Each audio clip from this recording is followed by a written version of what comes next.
오늘 함께할 전문가들 소개하겠습니다. 정미경 전 새누리당 의원, 소종섭 전 시사저널 편집국장, 박상병 인하대 정책대학원 초빙 교수, 김현철 정신과 전문의 나와주셨습니다. 네 분 어서 오세요. 네, 안녕하세요. 네, 오늘 새누리당을 탈당하겠다고 김무성, 유승민 의원이 밝혔습니다. 보수 정당의 첫 분당이라는 얘기도 나오는데요. 먼저 첫 주제를 영상으로 만나보시겠습니다.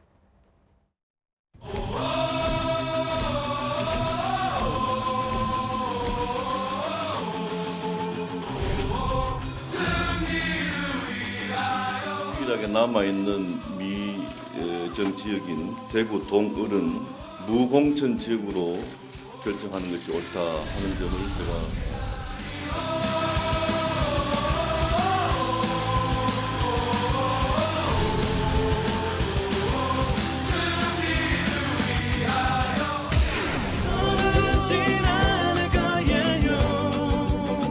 자식들한테도 떳떳할 수 있는 그런 보수를 새로 시작하기 위해서 밖으로 나가겠다는 걸 결심을 했습니다. 새누리당은 박근혜 대통령의 사당으로 전락해서 이러한 결정을 하게 된 것에 대해서 정말 참 가슴 아픕니다.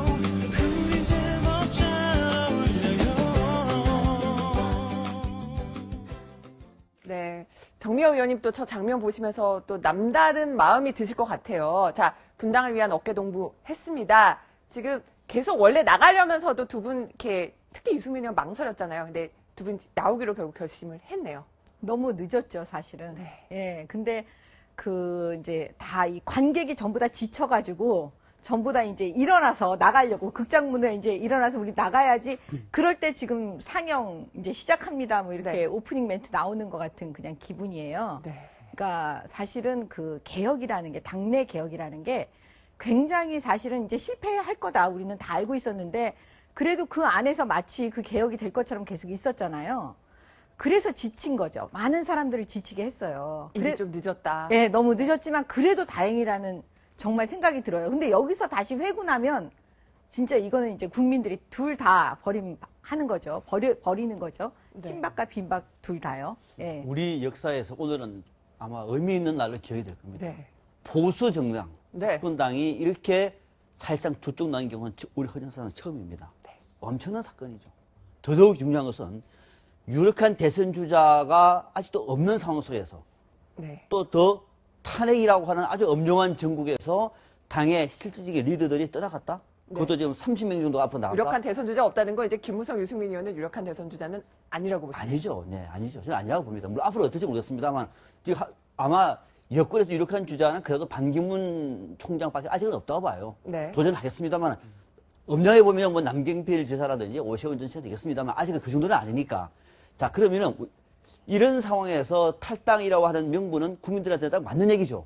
왜냐면은 탄핵 정부에 책임이 있는 새누리당을 계획하려고 하다가 그 계획이 안 되니까 네. 몇 번 강조하다가 안 되니까 결국은 국민의 여망에 따라서 나간다고 얘기하면은 국민들이 박수를 보내야 되잖아요. 근데 별로 감동이 없어요. 솔직히 말하면. 아마 이제 정미경 의원님은 타이밍이 좀 늦어서이기 때문이 아닌가 이런 얘기를 그래서 해주셨는데. 감동이 덜할 수는 있지만 네. 그래도 지금 저는 늦었지만 다행이라는 생각이 드는 게 다 아실 거잖아요. 지금 이정현 대표가 어떻게 했고 친박 주류가 지금 어떻게 했는지 우리 국민들께서 다 보시고 속으로 이렇게 생각하실 거예요. 전 상식이 없다고. 상식이 없어요. 상식적으로 행동하지 않아요. 근데 더 놀라운 건 뭐냐면 정치인들이 보통 상식적이지 않다는 분들이 한 두세 명 정도 모여 있을 수는 있는데 수십 명이 한꺼번에 같은 시점에서 저렇게 같이 모여 있는 건 참 어려운 것 같아요. 그리고 지금도 보세요.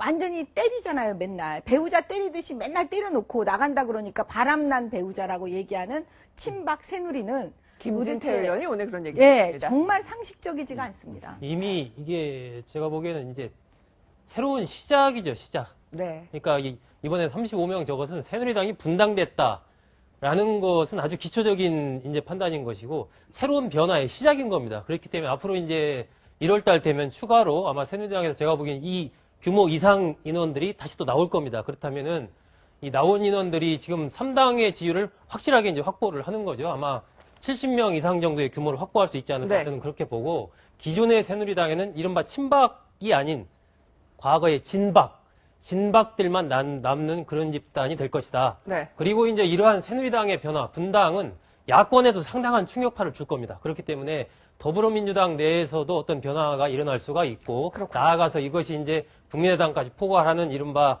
큰 판에 이 정계 개편이 본격화되는 어떤 그런 시금석이 될 것으로 생각이 됩니다. 네, 야당 반응도 잠시 짚어볼 텐데 김현철 원장님 대구에서 오셔서 뭔가 지금 분위기를 보고 오셨잖아요.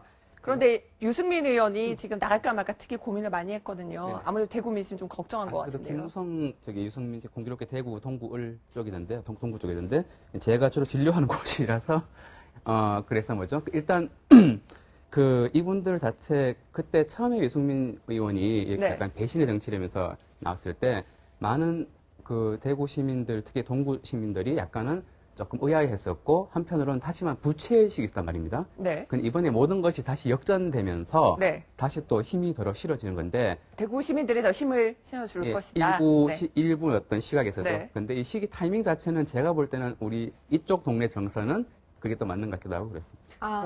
네네. 그 대구 정서에는 타이밍이 맞군요. 우리 지금은 수도권 정서는 네. 사실은 너무 늦었는데 여기는 맞군요. 점잖아야 돼요. 네. 아, 유승민 의원은 어쨌든 새누리당을 탈당하지 네. 않으려고 끝까지 노력을 많이 했지 않습니까? 그렇습니다. 사실 여기서 이제 처음에 그 텃밭에서 계속 커왔기 때문에 네. 어떻게든 이 안에서 뭔가를 개혁하는 그러한 흐름을 잡아가기를 원했는데 도저히 안 되니까 이제 나오게 되는 건데 그렇군요. 이 부분은 유승민 의원으로서 아마 이 대권 도전의 꿈을 본인도 버리는 결단을 같이 한 것이 아닌가 저는 그렇게 봅니다. 기존의 새누리당 내에서 이른바 비주류가 중심이 돼서 패권을 잡고 그러면 유승민 의원도 뭔가 한번 자신이 중심이 돼서 도전을 해볼 수 있는 기회를 가졌을 수도 있겠다라고 생각을 네. 했을 건데 이렇게 나오기로 결심한 이상은 아마 본인이 이번 대권 도전에 뭐 경선에 출마할 수는 있겠지만 네. 후보가 되는 것은 어렵지 않겠나라고 아마 본인 스스로 결심을 했을 것으로 이거 생각합니다. 국민 편에 섰다는 거는 네. 굉장히 높이 평가해야 됩니다. 그렇습니다.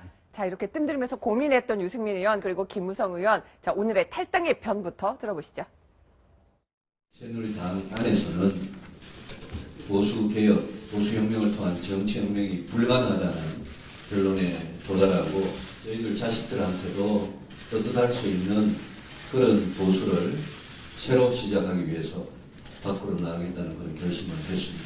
새누리당은 박근혜 대통령의 사당으로 전락해서 국민과 당원 동지 여러분들을 실망시켰습니다.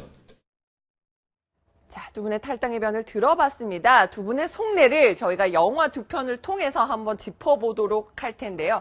먼저 친구라는 영화 너무 유명하죠. 저희가 그 영화 카피를 한번 주목을 해봤어요. 박상면 교수님. 네. 자, 김무성, 유승민. 자, 두 분이, 자, 교복 차림인데. 자, 함께 있을 때 우린 아무것도 두려울 것이 없었다. 네. 일단 한 배를 탔습니다. 한 명 탔습니다. 두려움 없을까요? 저 없을 거로 봐요. 없다. 왜? 한 명은 아마 굉장히 불안했을 거예요. 네. 유승민 의원 혼자서 많이 뒤쪽에 남아있다? 불안하죠. 가시방석입니다. 또 김무성 전 대표가 혼자 나온다. 김무성계 몇 분을 모시고 두렵죠. 그런데 같이 있습니다. 이거는 어떤 의미가 있냐면 새누리당의 보수의 혁신을 상징하는 인물들로 이미 국민들 앞에 각인시킬 수 있는 대목이에요. 두려운 게 없는 것이고 앞서 정미가 의원 말씀하신 것처럼 타이밍을 좀 늦었다고 치더라도 뭐 대구에서는 적절했다고 합니다만은 네. 상당히 많이 늦었습니다만은 네. 방향을 잘 잡았습니다. 네. 그리고 그 방향은 국민이 가라고 하는 방향을 잡았기 때문에 거기다가 저렇게 듬직한 친구들이 같이 있으면은 네. 함께 있을 때 우리는 아무것도 두려울 거 없었다. 저 카피 마음에 듭니다. 저 보니까 여기 지금 저희가 대표분으로 황영철 의원 또 김성태 의원 얼굴을 같이 한번 친구분들로 같이 나가는 친구분들로 함께 넣었어요. 그래서 이제 두 분이 언제까지 이렇게 호흡 잘 맞출 수 있을지 생각이 좀 엇갈릴 수도 있을 것 같은데. 일단은 그 대통령 선거, 대통령이 누가 되든 네. 새로운 보수요, 진짜 보수요. 그러니까 상식적인 보수요, 비상식적인 거 말고요. 그런 가치를 제대로 세우는 그 때까지는 함께 할 겁니다. 근데 제가 보니까요, 우리 직직은 진짜 이 영화 포스터는 너무 잘하시는 것 같아요. 아. 네, 지금 보면서 제가 네. 어떻게 저렇게 잘 만드실 수가 제가 있을까? 보나- 감사합니다. 저희가 아주 오늘 아침에 열심히 정말로 마음에 했어요. 드는 게 네. 두 사람만 얘기했잖아요. 위에 네. 김무성, 유승민만 밑에다가 네. 김성태, 화영철 네. 같이 썼어야 돼요. 이번에 보니까 저는 화영철 재발견입니다. 네. 이번에 인사과정이라든지 당내 문제를 보면서 어떻게 저런 분이 새누리당에 있었을까 싶은 생각이 들 정도로 갖고 있는 인식 자체가 너무도 그분이에요. 새누리당에도 분명히 또 분명히 뭐 그러니까 재발견이라고 네. 얘기하는 것이고. 그래서 김성태- 나오잖아요. 그래서 나오죠. 김성태 의원 같은 경우는 이번에 청문회 위원장입니다. 네. 과거 같았으면 새누리당이면 아마 청문회에서 진실을 밝히지 못하도록 엄청 애를 썼을 거예요. 네. 김성태 의원은 청문회 진실을 밝히기 위해서 여야를 가리지 않고 제대로 된 청문회 위상을 보여준 분이에요. 오늘 지금 두 분의 그분이 다 나와요. 많이 그러니까, 주시네요. 네. 괜찮습니다. 두를 곳이 없을 것 같아요. 아, 그렇군요. 지금 여기 같이 나가시는 네 분에 대해서 이렇게 응원의 또 말씀을 주셨는데요. 지금 저희가 영화 포스터가 하나 더 있는데 의형제라는 영화입니다. 이건 송강호, 강동원 씨 주연 영화인데 이번에는 이제 그 유승민 또 김무성 대표 의형제. 이 카피를 한번 보십시오. 의리와 의심 사이 이 사람을 믿어도 될까? 서로 사실 이렇게 의심하고 있진 않을까요? 그동안에 이제 나온 어떤 정치적인 셈법으로 봤을 때 조금 둘이 이제 다른 얘기들을 했지 않습니까? 네. 그렇기 때문에 두 사람 사이가 좀 여러 가지 어떤 좀 문제가 있는 것 아니냐 뭐 이런 관측도 나왔는데 인간적인 측면에서도 봤을 때 저는 두 사람이 앞으로 한계를 갈 것이다라고 봅니다. 왜 그러냐면 정치에 입문해서 이제 처음 만난 게 2000년인데 두 사람이 특히 2005년도 박근혜 당대표 시절에 김무성 의원은 이제 사무총장이었고 네. 유승민 의원은 비서실장으로 16년 인연이에요. 굉장히 그때부터 이제 네. 긴밀하게 호흡을 맞춰왔고 지난번에 이제 김무성 대표가 새누리당의 당 대표가 됐을 때 되고 나서 사실 유승민 의원한테 사무총장을 맡아달라고 이야기를 했거든요. 네. 유승민 의원은 하지만 내가 무슨 사무총장급이냐 해서 이제 정중하게 거절은 했지만 네. 김무성 대표가 그만큼 유승민이라는 인물을 이제 인정을 하는 거죠. 그리고 지금은 김무성 대표 이제 대권 어쨌건 도전 선언을 지난번에 네. 포기를 선언했지 않습니까? 그렇습니다. 마음을 좀 비운 상태고 그러기 때문에 아마 두 사람이 뭐 정치적으로 그렇게 이해관계가 부딪힐 일은 없을 것이고 지금 상황에서는 똘똘 뭉쳐도 사실 이 난국을 헤쳐나가기가 쉽지 않은 그런 상황이기 때문에 저는 앞으로 두 사람이 한길을 갈 것이다라고 보고 약간 서로 보완제적인 성격이 있어요. 예를 들면 네. 김무성 전 대표 같은 경우는 이렇게 사람이 좀 이렇게 크지 않습니까? 네. 그리고 두루두루 이렇게 형님 동생 하는 이렇게 감성적으로 많고 이렇게 엮는 그런 측면이. 네. 하지만 또 유승민 의원은 굉장히 철학적이고 어떤 보수의 새로운 가치에 주목하는 그러한 정치인이기 때문에 두 사람이 딱 의기투합한다면 저는 새로운 어떤 이 보수의 모양새를 만들어갈 수도 있지 않을까 하는 기대도 갖습니다. 네. 다 기억하시는 사건이 있죠. 네. 김무성 당대표 시절에 그 유승민 원내대표 때 박근혜 대통령으로부터 유승민 원내대표가 배신자로 낙인을 네. 찍힙니다.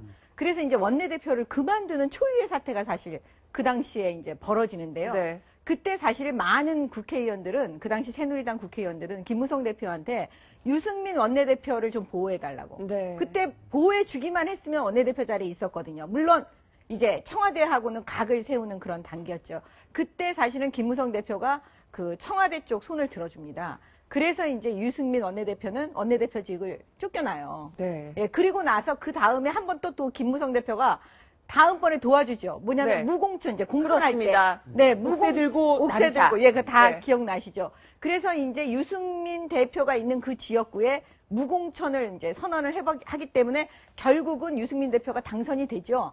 그러니까 그런 둘 사이에 그래서 제가 저 의형제라는 저 카피 의리와 의심 사이 이놈을 믿어도 될까 저게 너무 잘했다는 거예요. 천재같이 너무 잘했어요. 네. 그 영화 그대로 카피할 네, 때 저희도 그 두 가지 사건이 그거거든요. 그렇습니다. 의심과 의리의 그 사건이거든요. 깜짝 놀랐습니다. 지금 김현철 원장님 끄덕끄덕하면서 보셨는데, 네, 마침 저희 대구 쪽이라서 네. 심이 또 느껴지는데, 여튼 제가 정신의학적으로 캐릭터적으로 봐서도 상호 보완적이에요. 그러니까 김무성, 유승민의 캐릭터가 상호 보완적이다. 약간 김무성 아까 말씀하신 것처럼 네, 김무성 의원이 이제 보도로만 저희 접하지만 네. 여하튼간에 뭔가 이렇게 약간 치고 나가는 힘은 크지만 그 치고 나가는 힘이 크다. 중간중간에 어떤 그 약간 거친 면들을 네. 로지컬하게 논리적으로 이제 유승민 씨가 이제 유승민 의원이 보완을 해줄 하고 것이다. 또 서로 부채의식이나 의리 이런 거 많이 중요시하거든요. 그래서 네. 그런 부분들도 아마 플러스면 될 거기도 하고요. 네. 그래서 자, 이런 가운데 지금 정우택 신임 원내대표, 친박을 상징하는 정우택 원내대표는 이제 기자들과 만나서 이런 얘기를 했어요. 탈당은 국민 기대를 저버리는 무책임한 행위입니다. 어떻게 생각하십니까? 비상식적인 얘기죠. 비상. 저렇게 상식적이지가 않아요. 이렇게 멘트가 나오는 거 보면 지금 새누리당 주류 쪽에서 나오는 얘기는 다 이게 상식적이지가 않아요. 그 다음에 생각을 해보세요. 문고리 3인방에 대해서 대한민국에서 최초로 공식적으로 말한 분이 누군지 아십니까? 유승민 의원이네요. 네, 유승민 의원이 청와대 얼라들이라는 표현을 썼어요. 그때도 청와대에서 박 대통령 또 심기가 불편했던 것으로 기억을 그때부터 하는데. 불편해가지고 네. 결국은 원내대표 자리에서 내려오게 만드는 사실 저는 그 핵심적인 사건이라고 저는 보여지거든요. 네. 그때 친박 의원들은 아무도 말 안 했습니다. 그리고 오히려 배신자라고 낙인을 계속 찍어가는 과정을 당 내에서 벌였죠. 그렇기 때문에 저는 입이 100개라도 지금 친박 주류 의원들은 할 말이 없습니다. 네, 저는요, 김진태 의원이 오늘 기자들에게 문자도 보냈고요. 트위터에도 이런 걸 올렸어요. 자, 비박계 탈당 소식이 들립니다. 자, 바람난 배우자와 불편한 동거를 하기보다는 서로 제 갈 길을 가는 게 맞습니다. 비록 잘해주지 못했지만 행복하길 바랍니다. 적절한 표현이 아니죠. 김진태 의원의 이런 발언에 대해서 한 번도 공감을 해본 적이 없어요. 저는 공감하고 싶어요. 같이 뭘 생각을 하면서 김진태 의원이 무엇을 고민하나를 같이, 그것이 평론의 기본입니다. 네. 그런데 이해가 안 가요. 아니, 지금 바람난 배우자, 누가 바람이 났는데요? 지금 이쪽은 범죄자와 같이 연루가 되는 사람들이에요. 바람나고 하는 그런 문제가 좀 아니에요. 이걸 이런 식으로 비유를 하고, 불편한 동거가 아니라 이들은 서로 감옥에 가야 할 사람들이에요. 아니, 이런 평가도 있을 수 있다는 얘기죠. 그러면은 그 적절한 방법이 이런 식으로 해가지고 마치 상대방한테 책임 있는 것처럼 뒤집어 씌우는 방식은 이거는 앞서 국민의 공감이요? 네. 제가 봐도 이 얘기에 공감할 국민들이 별로 없을 것 같습니다. 그런데 이제 뭐 또 친박 일가에서는 뭐 정우택 원내대표는 어쨌든 지금 나가는 쪽 책임을 계속 지금 미루고 있는데. 근데 이제 뭐 정우택 원내대표도 처음에 원내대표 당선되고 나서는 사실상 비대위원장은 비주류가 하는 게 맞다. 비주류에서 추천해달라. 뭐 이렇게 얘기를 했었지 않습니까? 네. 그런데 이제 여러 가지 뭐 조건을 달아서 당 화합을 해칠 수 있는 사람은 안 된다 등등등. 이것은 사실상 뭐 비주류에게 비대위원장을 주겠다라는 그 얘기가 아니거든요. 네. 그러니까 지난번 총선 때부터 이어져 온 이른바 진박 논란과 같은 맥락에서 네. 지금 이러한 이제 최순실 박근혜 대통령과 관련된 국정농단 사태가 여기까지 왔을 때 사실은 친박, 그중에서 특히 진박계 인사들 중에서는 여기에 대해서 책임을 통감하고 무슨 당직에서 물러나고 이런 건 당연하고 의원직 사퇴까지 하는 이러한 어떤 그런 모습을 보여줘야 그래도 국민들이 보기에 참 저 집단이 그래도 좀 밉상이긴 하지만 책임질 줄은 아는구나 이런 생각을 하는데 지금 보면은 아무런 책임을 안 지고 그대로 기득권을 다 갖고 있으면서 오히려 뭐 나갈 테면 나가봐라. 그래, 한번 추운데 한번 나가봐라. 뭐 이제 이런 식의 행태들을 보이니까 과연 이 친박계라는 정치 집단이 국민들로부터 어떤 평가를 받을 네. 것인가. 저는 아까도 제가 말씀드렸지만 앞으로 2차, 3차 탈당이 이어집니다. 그래서 그러니까요. 남은 것은 이른바 진박이라고 할 수 있는 소수의 인원들만 새누리당에 결과적으로는 남게 될 것이다. 그리고 해체되는 수순으로까지 네. 나아갈 것이다. 그렇게 저는 봅니다. 새누리당 분당의 야권의 반응은 어떨까요? 우상호 더불어민주당 원내대표 반응부터 들어보시겠습니다. 제3지대는 신기류에 불과한 것입니다. 기존 정당에서 화합을 못해서 분화돼 나온 그러한 정파나 개별 정치 지도자들이 모이는 것이 무슨 희망이 있으며 무슨 새로운 정책 노선에 기반한 정당의 창출이겠습니까? 저 속내를요, 제가 이제 속내를 다른 말로 표현하면 이런 네. 것 같아요. 두렵습니다. 아, 들었습니다. 네, 무시하고 싶습니다. 네. 결국 그 얘기를 지금 저렇게 애둘러서 아. 이렇게 정치적인 언어로 바꿔서 표현하는 거죠. 얼마나 무섭겠어요. 왜냐하면 제3지대에서 네. 정말 새로운 보수와 새로운 중도가 합쳐진다면 네. 대한민국에서 그런 정치를 한번 꿈꿔볼 수는 있잖아요. 근데 그게 현실화된다면 네. 저는 굉장히 두려울 거라는 생각이 듭니다. 민주당에서요. 문재인 전 대표는 지금 조금 전 얘기했어요. 네. 관심이 없다고 그랬잖아요. 네, 새누리당, 네, 분당 관심 없습니다. 또 우상호 원내대표는 제3지대는 신기류에 불과할 것이다. 네. 신기류에 불과하기를 소망하고 있겠죠. 아. 그러나 정치는 네. 이런 몇몇 의원들이 소망대로 되는 것이 아니라 거대한 시대의 흐름이 지금 이동하고 있는 겁니다. 네. 우리 헌정사상 처음으로 봐보세요. 100만, 200만 촛불이라고 하는 거는요. 그냥 우연히 나온 게 아닙니다. 전 세계 일종의 새로운 현상이 만들어지고 있는 것이고 네. 대한민국도 그 세계적 흐름과 같이 가는 시대 정신이에요. 이런 시대 정신에 저항하는 사람들의 목소리는 지금 이런 거거든요. 제가 볼 때는 아마 민주당 같은 경우는 굉장히 지금 저도 공감합니다. 아마 두려워할 겁니다. 두려움이 표현이다라고 얘기를 해주셨습니다. 김현철 원장님은 왜냐하면 보통 네. 그 정신의학에서는 부정이라는 비를 쓰는데 네. 관심이 없다, 네. 신기로 되는 자체가 그만큼 아까 말씀대로 뭔가 버겁기 때문에 네. 또 버거운 두려움을 디나이하고 싶거든 그런 마음이거든요. 네. 네, 그런 가능성이 있고요. 실제로 대구 수성구 같은 경우도 그 김부겸 의원의 됐죠. 지역구 말씀하시죠? 예, 그 네. 수성구가 굉장히 보수적이고 네. 굉장히 좀 약간 좀 핵심적인 어떤 그런 역할을 많이 하는 동네인데 네. 이제 거기서부터 변화가 왔으니 근데 이제 이렇게 나름대로 새누리에서 이렇게 큰 변화가 왔잖아요. 네. 그럼 아무래도 야당에서는 위기를 느낄 것 같아요. 야당에서 위기의식을, 그러니까 부정은 더 큰 두려움의 어떤 표현이다. 지금 이렇게 말씀을 해주셨습니다. 그 김무성 의원과 유승민 의원은 공통점이 또 하나가 있어요. 바로 자녀들이 아주 유명세를 탔다는 건데 기억하시나요? 유승민 의원 딸, 어머니 다 화제가 되는데 과거 영상 잠시 보시겠습니다. 오늘 어머니께서 그 안동 식혜를 배우셨는데 꼭 그냥 가지 마시고 이거 끝나면 이제 제 방에도 가시고 해서 꼭 한 잔씩 하고 다과라도 좀 드시고 가야죠. 제가 힘내서 열심히 하겠습니다. 저희 저 집사람하고 딸내미하고 예 인사 드리겠습니다. 예, 이상으로 말씀하시고 고맙습니다. 네, 감사합니다. 유승민 만세! 유승민 만세! 유승민 저희가 이제 가족사 얘기를 하는 것이 이제 유승민, 김무성 의원은 워낙 자녀들이 화제가 돼서인데 저희도 이제 깜짝 놀랐거든요. 저 지난 4월에 총선 당시에 딸 유담 씨라고 해서 굉장히 수지 씨 닮은 외모로 화제가 됐어요. 어머님의 그 얘기도 화제가 됐고요. 그렇죠. 이른바 걸그룹급 외모를 지녔다 해가지고 국민 장인이다. 예, 뭐 인터넷에서 뭐 난리가 났었죠. 특히 이제 네. 젊은 친구들이 그 유담 씨 사진 막 많이 이렇게 돌리면서 네. 화제가 굉장히 많이 됐었습니다. 저 당시가 또 워낙 유승민 의원으로서는 어려웠던 시절이기 때문에 그 곁에서 돕는 유담 씨가 화제가 됐었고, 어머니인 그 강옥성 여사는 지난번에 그 박근혜 대통령과 유승민 의원 이제 원내대표에서 쫓겨나는 그 과정에서 네. 했던 이야기. 그러니까 물김치는 박근혜 대통령이 담궜고 네. 쑥떡은 아들인 승민이가 먹었다. 뭐 네. 이래가지고 좀 이렇게 그 쑥떡과 물김치가 잘 이렇게 어울리는 조합이기 때문에 좀 잘 화합해서 잘 됐으면 하는 그런 바람을 이제 어머니가 표현을 했고, 거기 뭐 아들 유승민 의원 위해서 거의 날마다 그 절에 가서 불공 드리는 분이거든요. 네. 강옥성 여사가 그때 네. 유명한 분인데 그때 당시에도 상당히 화제가 됐었습니다. 네, 또 한 명, 김무성 의원은 바로 또 배우 아들이 늘 화제였습니다. 자, 김무성 전 대표는 아들에 대해서 어떤 얘기 했었을까요? 잠시 들어보시죠. 이제 이번 선거가 끝나면은 이제 당 대표는 그만두려고 합니다. 이제 더 큰 정치 해야 되지 않겠습니까, 여러분? 국제시장을 다시 오게 되니까 정말 참 제가 감개무량합니다.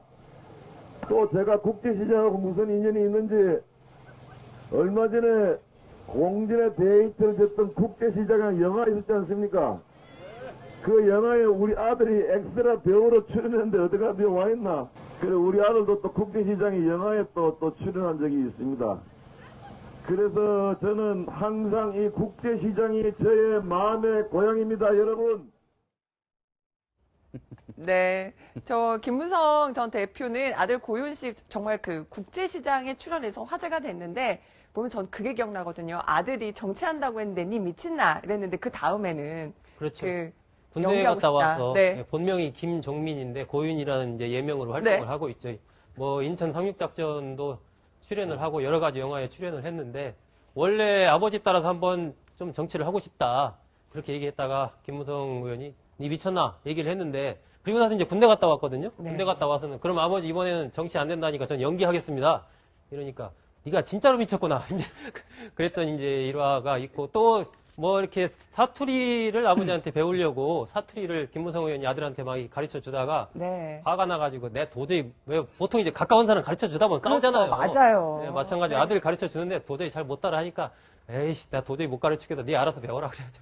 그랬던 일화도 있고 뭐 몇 가지 재밌는 사건들이 있습니다. 네, 자 새롭게 신당을 만들겠다는 이 새로운 신당 어떻게 정치권 파장을 일으킬지 또 저희가 주목해 보도록 하겠습니다. 다음 주제로 넘어가 보겠습니다.